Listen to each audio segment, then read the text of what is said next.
Ek is Chris de Plessis van Medhold. Ons is die agente vir die Da Vinci chirurgiese robot in Suid-Afrika. Ons is hier by 'n Da Vinci Model X by Johannesburg Chirurgiese Hospitaal. Die chirurgiese robot het dan nou effektiewelik 3 komponente. Daar is die patient card wat die instrumente op het wat dan nou fisies die werk doen in die pasiënt se buik. Daar is die vision card waar ons dan nou 'n skerm het vir die chirurgiese assistent.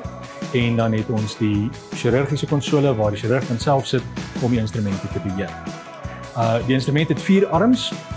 Die kamera dan nou seker die belangrikste hier in die middel sodat mense kan sien wat binne die buik gebeur. En die chirurg sal dan die instrumente om die beurt hanteer en beheer neem van hulle om dan 'n sekere werk te doen binne die pasiënt. Die groot voordeel van die chirurgiese robotte is dat die instrumente nou in alle rigtings kan beweeg. En soos vir die chirurg met sy vingers in die master controller van die robot werk, so gaan die punt van die instrument presies dieselfde beweging uitvoer binne die pasiënt. Hierdie is dan die surgeon console vir die Da Vinci robotiese stelsel.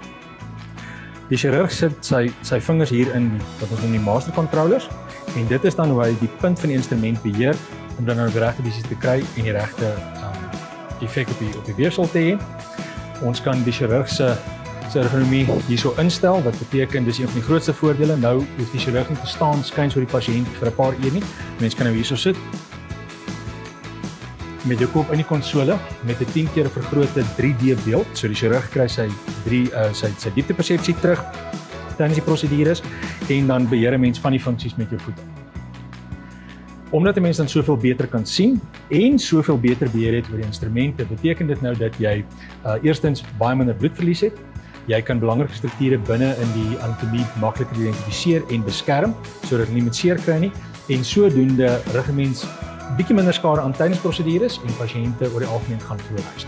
Met die chirurgiese robotte doen ons effektiewelik laparoskopiese chirurgie. So hierdie is die poorte waarmee ons dan deur die buikwand gaan wat dan nou opgeblaas word met CO2. Hierdie remote center is dan nou baie belangrik want dit is ons die pasiënt se buikwand beskerm en die poort en die arm gaan dan effektiewelik een word en tydens 'n prosedure gaan ons net om daai punt roteer en daar is dus nie spanning op die pasiënt se buikwand nie. 'n Ander voordeel wat ons dan nou ook het is dat wanneer ons die instrumente opsit, word hulle elke keer getoets om seker te maak dat hulle funksioneel is. En wanneer ons 'n instrument uithaal en weer terugsit,